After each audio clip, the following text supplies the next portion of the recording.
তো welcome back বন্ধুরা, আজকে একটি চলে এসেছি নতুন ছোট্ট একটা ট্রিক্স নিয়ে। দেখো এইখানে আমাদের কাছে একটি অপশন আছে, এইখানে একটি ফোল্ডার আছে পিসি অফ। এর উপরে যদি আমি যেই ডবল ক্লিক করব, দেখো অটোমেটিক স্লাইড হয়ে পিসি আমাদের অফ হতে চলেছে, কিন্তু আমরা অফ করব না, সেই জন্য নিচে ক্লিক করে দিলাম। তাহলে এই যে স্লাইড করে পিসি অফ, এটা আমরা কি করে করতে পারি, তাহলে চলো বেশি দেরি না করে শিখে নিই।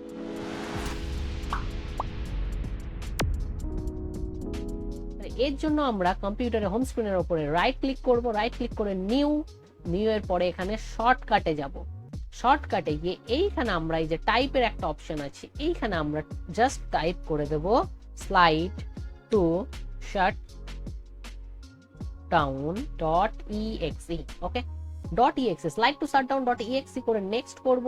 নেক্সট করার পরে ফিনিশ করব। দেখো নতুন শর্টকাট অ্যাড হয়ে গিয়েছে। এরপর তোমরা এটা চাইলে রিনেম করতে পারো, আমি যেমন এটা রিনেম করে পিসি অফ লিখে রেখেছি।